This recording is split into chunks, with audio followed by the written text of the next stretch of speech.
Mabes Polri memastikan penangkapan kapal berisi 30 ton bahan peledak di perairan Kangean, Selat Bali tidak terkait jaringan teroris.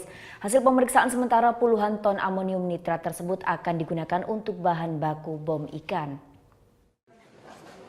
Kamis siang, Bea Cukai Bali telah berkoordinasi dengan Bareskrim Mabes Polri untuk menindaklanjuti temuan 30 ton bahan peledak amonium nitrat di dalam kapal motor Alam Indah.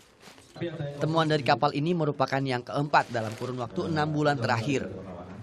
Total barang bukti dari 3 tangkapan sebelumnya mencapai 160 ton amonium nitrat dan digunakan sebagai bahan baku bom ikan. Saya ingin tegaskan di sini bahwa ini tidak ada terkait dengan masalah teroris ataupun hal lain. Untuk teror tadi sampaikan, ini semua kita sedang dalami. Dan pola yang kita temukan, seperti tadi saya sampaikan, ini terkait dengan masalah penggunaan untuk digunakan sebagai bom. Seorang nahkoda dan 5 anak buah kapal masih diperiksa intensif oleh petugas Bea Cukai.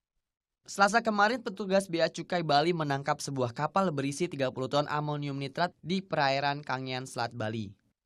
Rencananya, bahan peledak asal Malaysia tersebut akan dikirim ke Selayar, Sulawesi Selatan. Muhammad Hasanuddin melaporkan untuk NET. Oke, sekarang aku coba. Udah selesai kan nontonnya? Nah, jadi jangan lupa buat like, komen, dan subscribe ya.